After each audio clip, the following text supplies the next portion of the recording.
Et bonjour, bonsoir à toutes et tous, meilleurs vœux pour cette nouvelle année 2023.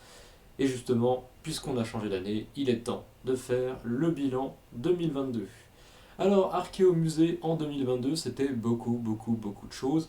Donc déjà, j'ai grandement augmenté ma présence sur les réseaux sociaux, puisque auparavant, Archéomusée était principalement sur Facebook, Instagram, un petit peu sur Twitter, c'était pas encore trop ça au départ. Et YouTube, on avait commencé en 2021, mais c'était pas ça. Et là, du coup, on s'est rajouté Twitch, notamment, là où les autres, certaines personnes peuvent éventuellement suivre cette vidéo qui est tournée en live. Il y a également d'autres choses qui ont été faites sur ce Twitch durant l'année 2022, mais on y reviendra. Et bien sûr, le blog qui continue à exister, bien évidemment. Alors 2022, eh bien finalement, j'avais un peu peur parce que bon, c'était mal parti. Le début d'année a été assez compliqué pour le blog puisque au final, on a eu deux, trois articles. Alors j'ai les chiffres sous les yeux. En janvier, on avait deux articles qui étaient deux articles qui traînaient de décembre suite à ma visite, notamment au musée de Totavel fin décembre 2021. Et après, bien, j'avais plus grand chose à proposer. Alors j'ai fait un petit peu de pub pour les événements nationaux, Nuit des musées, Journée européenne de l'archéologie, Journée du patrimoine, un peu plus tard en septembre. Bref, c'était assez limité. Et en fait, le gros de la visibilité du blog de cette année s'est fait clairement entre juillet et décembre. Et en fait, c'est dû à des partages de gros sites et je remercie énormément. Je les remercierai au fur et à mesure. Mais c'est vrai que en même temps, c'est le moment, juin, juillet, août, pas trop, mais surtout juin, juillet, où j'ai tourné dans des musées. Euh, et puis après, il y a eu un petit peu étalé deux, trois musées par-ci par-là. Un musée en septembre, en août, un musée en septembre, euh, etc. C'était assez limité. Puis pour finir, deux musées en décembre. Mais voilà, après j'ai eu des petites choses qui se sont ajoutées, j'ai pu vous présenter des petits trucs qui me tenaient également à cœur. J'ai pu me faire un peu plaisir cette année là-dessus. Alors donc, les premiers gros événements finalement de cette année 2022, c'est bien sûr le nombre incroyable d'expositions couvertes en Saône-et-Loire. J'en ai couvert 6 cette année. 6. Bien sûr, l'exposition de la fouille au musée, le lycée des objets au château de Pierre de Bresse. Euh, Augusto Dunum, d'un monde à l'autre, Augusto Dunum de l'Antiquité au Moyen-Âge, dont les photos sont parues il y a peu sur le Facebook, puisque je mets toujours les albums de photos d'expos vieilles de plus de 3 mois, enfin qui sont terminées il y a plus de 3 mois sur Facebook. Donc on a ça.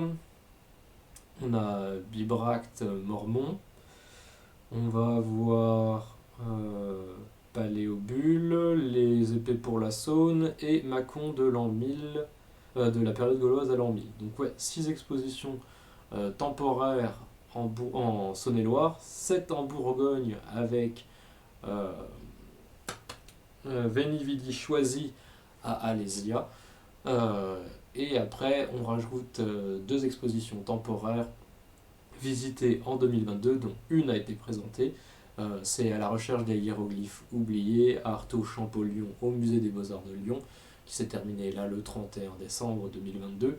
Et ensuite, il y en aura une autre qui sera présentée début 2023. C'est spectaculaire au musée gallo-romain de Fourvière à Lyon, donc à Lugdunum. Voilà. Donc ça, c'est vraiment toutes les expositions temporaires qui ont été couvertes pendant l'année 2022.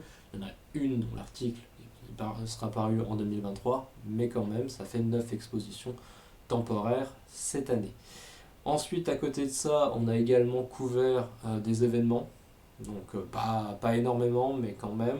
On a couvert Debello Gallico, la deuxième édition, donc le gros événement de reconstitution au musée au Parc Alésia au mois de juillet. J'espère pouvoir aller à la 3e édition aussi. Il va falloir que je m'arrange en fonction de comment ma vie personnelle va évoluer à ce moment-là. On verra bien. J'espère pouvoir y aller quand même. Et aussi, on a eu les journées romaines d'Autun. C'était pas la première fois qu'on les couvrait sur le blog, on les avait déjà couvertes en 2019. C'était le cas également en 2022 et ça nous a permis notamment de rencontrer de nouvelles troupes, notamment je pense aux Somatophylakès qu'on n'avait pas vu ni à Alésia ni ailleurs auparavant et c'était vraiment agréable de discuter avec eux. Voilà. Et puis 2022, c'était aussi pour Archéomusée le premier partenariat avec un musée, donc l'écomusée de la Bresse bourguignonne, avec qui j'ai travaillé, pour qui je travaille aussi à côté. Et donc Archéomusée était partenaire avec ce musée-là pour l'exposition de la fouille au musée, l'Odyssée des objets, puisque j'étais prêteur d'objets, j'étais également co-rédacteur. Je me suis chargé aussi avec ma collègue de la muséographie. On a fait de la technique, enfin on a fait vraiment beaucoup de choses à deux, trois sur le projet. Et c'était assez compliqué. Voilà. Pour des raisons que je ne développerai pas ici tant que je suis employé à l'écomusée. Voilà. Ensuite, on va avoir également les événements qu'on a couverts pour l'écomusée, c'est-à-dire la conférence L'objet à l'étude. Donc c'est là où le Twitch a fait sa première véritable utilisation. Alors ça a été un petit peu galère sur la technique, mais en soi pas beaucoup plus dérangeante que ça, parce que le réseau 4G était bon là-haut, malgré que ça bloquait un petit peu, il y avait quelques latences. Heureusement, c'était enregistré en local, en passage, ce qui fait que la rediffusion sur YouTube derrière était bonne. On a également eu pour ce partenariat la diffusion de la journée d'études, puisque ça concernait l'histoire du château, il y avait notamment de l'archéologie, et que vu que moi j'avais prévu normalement d'aller que le matin, de filmer que le matin, sauf que j'ai proposé également, du fait du partenariat qui venait de se terminer une semaine avant, si je pouvais également tout filmer et rediffuser sur ma chaîne. Donc voilà, j'ai toute la journée d'études aussi du 19 novembre qui est sur la chaîne YouTube et qui est passée par la chaîne Twitch pour les... D'ailleurs c'était très compliqué puisque j'ai pas compris pourquoi. La première et troisième conférence ont eu des coupures en stream, là où la deuxième et quatrième sont passées nickel. Après, bon, les enregistrements en local ont fait que sur YouTube, il n'y a pas ces soucis-là. Voilà, donc ça, c'est déjà des choses qui sont c'est important. Donc voilà, ça, c'est vraiment le gros de l'année. Malgré tout, le partenariat, c'est pas toujours très bien passé. C'est vrai que j'ai finalement beaucoup fait pour l'écomusée et eux n'ont pas fait beaucoup de retours par rapport à ce que je produisais. Il y a eu quelques trucs qui ont été refaits, notamment après la diffusion de l'objet à l'étude, des conférences et de la journée d'études. Et mis à part ça, je veux dire, sur l'expo par exemple, il n'y a pas eu tant de com que ça de réaliser sur ce partenariat et notamment sur le petit compagnon de visite audio guide qu'on avait réalisé qui est disponible sur SoundCloud, si je dis pas de bêtises. Je sais même plus où je l'ai mis, mais il est dans l'article de l'exposition. Et puis il y avait un QR code dans l'expo où on pouvait aller écouter justement ce petit compagnon de visite qu'on avait enregistré pour l'ouverture, alors un petit peu avant, puisque forcément en tant que co-rédacteur, j'avais accès au texte, je connaissais la muséographie, donc je pouvais présenter facilement l'exposition avant même l'ouverture. Voilà. Donc pareil, d'ailleurs les photos arriveront très prochainement sur le Facebook pour l'exposition et vous pourrez découvrir tout ça. Voilà. Donc ça, je crois pas oublier de choses. Ah bah si, parce qu'en 2022, il y a eu d'autres choses. Il y a eu beaucoup d'autres choses en 2022. On a eu donc bien évidemment ma volonté aussi de présenter des petites choses un peu à part, puisque mon travail actuellement c'est d'être médiateur culturel, donc de créer des animations, d'animer, etc., de toujours travailler au contact du public pour le public, notamment d'apporter des connaissances, de rechercher un petit peu et de transmettre des connaissances récentes, puisque là je suis dans un écomusée dont la muséographie date des années 80, donc tout est daté, notamment pour tout ce qui est sciences humaines, donc histoire, archéologie, je vais dire les sciences naturelles. Alors il y a des choses faudrait revoir totalement, ça leur ferait pas de mal. Donc voilà, donc mon boulot, c'est toujours d'aller voir aussi un petit peu ce qui se fait ailleurs et de proposer des choses dans ce sens-là. Et notamment cette année, en farfouinant un petit peu sur les réseaux sociaux, je suis tombé sur des démarches que j'ai trouvées très intéressantes, notamment les propositions de médiation à la maison, avec surtout quand on a vu l'année 2020, etc., qui était assez compliquée pour les musées, et 2021 encore un petit peu. C'est ces propositions-là qui m'ont attiré un petit peu et j'ai trouvé ça très très intéressant. On va avoir notamment la box des archéotrucs, qui est tout simplement une excellente idée, hein, clairement un petit atelier.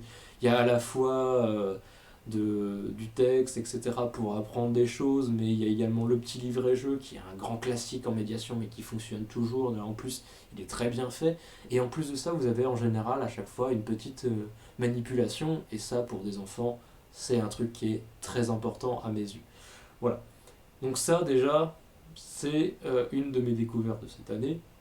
L'autre, c'est l'Archéocube, qui est tout simplement un chantier de fouilles miniature, euh, qui est un truc qui existait énormément, enfin j'en ai déjà parlé sur le blog, euh, qui existait pour tout ce qui était fossiles, dinosaures, géologie, etc.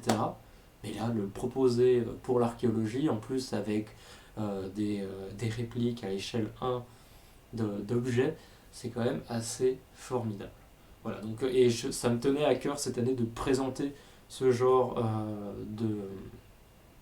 de procédés, de médiation, notamment d'y faire à la maison. Alors bien sûr, ça demande aussi à ce qu'il y ait un parent qui aide, ou un grand frère ou une grande sœur, parce que des fois les choses sont pas toujours évidentes pour les plus petits. Après, je trouve que le public cible des deux est plutôt bon.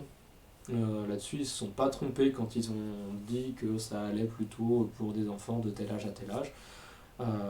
Donc ça va plutôt dans le bon sens, et j'espère qu'il y aura un petit peu plus de ce genre de choses à l'avenir. Alors pas trop non plus, parce qu'il ne faut pas concurrencer ce qui existe déjà, même si en plus là donc, c'est des petites entreprises. Je pense les archéotrucs, c'est des jeunes femmes, Archéocube, c'est un jeune homme. Voilà, je devrais même pas dire jeune, parce que du coup c'est un peu sectaire, mais c'est pas grave. Euh, c'est deux femmes pour Archéotruc et un homme pour Archéocube.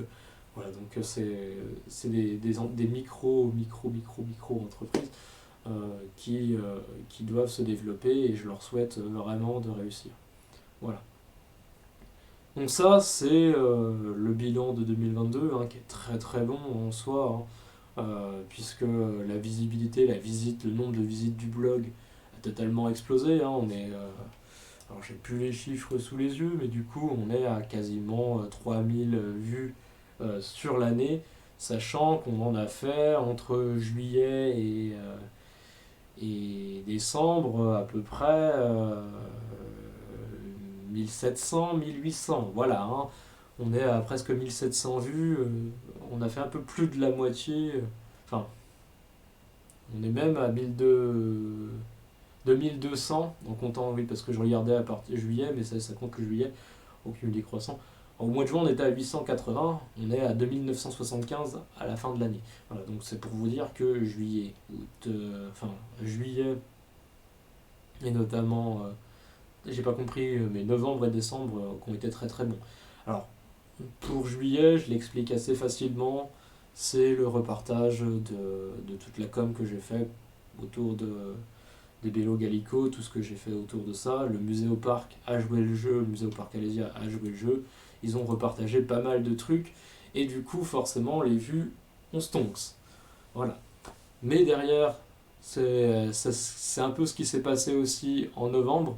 Donc il y a eu l'article sur la box des archéocubes, des archéotrucs, et l'archéocube justement, qui ont été repartagés à la fois par les deux entreprises, deux micro-entreprises, mais pour l'Archéocube également par le musée Saint-Raymond de Toulouse, qui a fait exploser le nombre de vues du blog. Quand ils sont passés, qu'ils avaient repartagé l'article, j'ai complètement halluciné, hein, je les remercie énormément. Donc juste pour ça, je remercie vraiment le musée au parc Alésia, le musée Saint-Raymond, les archéotrucs et archéocubes pour d'avoir repartagé les articles du petit blogueur que je suis. Voilà, c'est génial. Et puis décembre, ça s'explique tout simplement par le calendrier de l'Avent, parce que vous avez joué le jeu, notamment sur Instagram. Je pense notamment à la personne derrière les comptes du musée Émile Chanon, qui jouait à la fois sur Instagram et à la fois sur Twitter. Il y a également beaucoup de gens qui sur Instagram jouaient régulièrement, quasiment tous les jours. Et ça, merci à eux, quoi, clairement. Ça fait plaisir de voir qu'il y a des gens qui participent, qui vont faire un tour aussi sur le blog pour voir ce que nous on proposait à côté. D'ailleurs, il faut vraiment que je le mette à jour avec toutes vos propositions, l'abécédaire. Je ne l'ai toujours pas fait, c'est prévu, il faut que je le fasse. Alors, pas ce week-end-là, probablement dans la semaine prochaine, j'essaierai de caler ça pour essayer de remplir avec toutes vos propositions le l'abécédaire complet alors que je vais peut-être couper en deux parce qu'on avait quand même un abécédaire plutôt technique et un abécédaire plutôt géographique. Je pense que je vais les séparer comme ça, un abécédaire des sites et un abécédaire technique. Tant pis s'il manque des lettres dans l'un ou dans l'autre. Euh, mais voilà, et pour la blague, avec une des personnes sur Instagram, je ferai peut-être un abécédaire des tribus gauloises, puisqu'on peut faire quasiment toutes les lettres, ou presque. Il va y en manquer quelques-unes, mais je pense qu'on peut facilement remplir 80%, 90% de l'alphabet avec les noms de peuplades gauloises. Voilà. Voilà. Donc ça, c'était 2022. Donc très bon bilan, enfin, j'en suis ravi. Je pensais pas, alors qu'on arrive à quasi 5 ans du blog, continuer. Beaucoup de coups de mou, mais ça. C'est surtout parce que voilà, ça fait depuis 2021 que je recherche des gens, des bénévoles pour m'aider à couvrir d'autres régions que celles dans lesquelles je suis. À chaque fois, j'ai des gens qui répondent à mes offres, à mes demandes et qui me disent oui, oui, pas de souci. Voilà, mais au final, ça débouche jamais. D'ailleurs, en parlant de demandes, de ce genre de choses, c'est aussi le gros flop de 2022, c'est le projet de portrait. Puisque finalement, grosso modo, j'ai eu une seule participation pure et dure. Le reste, c'est des interviews que j'ai fait moi-même parce que j'avais les gens sous la main. Clairement, que ce soit Valérie Viscusi parce qu'elle fouillait au château de Pierre-de-Brest où je travaille, Sébastien Chevrier parce que lui il était avec moi et ma collègue Dorothée sur un EAC, et puis Sandra Verne de l'INRAP BFC aussi, parce qu'elle elle travaillait aussi avec ma collègue Dorothée, donc forcément je les ai attrapés au passage quand ils venaient au château, et puis c'est comme ça que j'ai pu avoir les interviews. Et j'aurais pu en faire beaucoup plus, notamment avec la fête de la science en octobre, puisqu'on a eu 4 ou 5 archéologues différents, j'aurais pu les interviewer à ce moment-là. Mais vu le flop qu'avait eu le projet au mois d'avril-mai, pour la diffusion aux Journées européennes de l'archéologie, j'étais complètement démoralisé, j'avais plus envie de le faire. C'est pareil, aux Journées romaines d'Autun, j'avais prévu d'aller voir certains collègues du service archéologique de la ville d'Autun, quelques archéologues de l'INRAP, voir si je pouvais les interroger, aussi des reconstituteurs, etc. Mais au final, je ne l'ai pas fait parce que le projet n'avait pas percé comme je l'avais voulu, malheureusement. Voilà. Mais je ne désespère pas, et notamment que ce soit pour trouver des gens en 2023 ou pour relancer éventuellement ce projet de portrait. 2023 sera peut-être l'année, hein, je ne vais pas désespérer, puisque YouTube, je l'ai lancé aussi en 2021, et finalement c'est en 2022 que ça a percé. Donc voilà, on reste sur ces bonnes vibes-là. Et donc pour 2023, déjà, vous allez avoir j'ai 3 articles qui sont prêts, hein. Il y a Spectaculaire, l'exposition au musée gallo-romain de Fourvière. Il y a le jeu L'année des 5 empereurs et le jeu Lanista que j'ai déjà présenté, qui arriveront donc en article sur le blog. Et puis bien sûr, je verrai pour publier aussi, enlever du calendrier de l'Avent et créer vraiment des articles abécédaires à côté pour vraiment compléter un petit peu tout ça et meubler notamment cette période un peu creuse des musées, où il n'y a pas d'exposition temporaire véritablement en hiver, et certains mêmes musées sont fermés à ce moment-là, donc c'est un peu compliqué avant février-mars d'avoir véritablement des expos et des collections permanentes à présenter. Voilà. Donc je vois que le récap fait déjà 21 minutes. J'espère quand même que l'année 2022 vous a plu, que vous continuerez à suivre l'épopée d'Archéomusée, notamment les 5 ans, le 10 février 2023. J'espère pouvoir faire des choses pour ça. J'espère pouvoir continuer encore longtemps si j'ai l'énergie qui va avec. Et là-dessus, je vous laisse. Je vous souhaite à toutes et tous une très bonne journée, une très bonne soirée au moment où vous regardez cette vidéo. Et à ciao, à plus pour la suite des aventures archéologiques.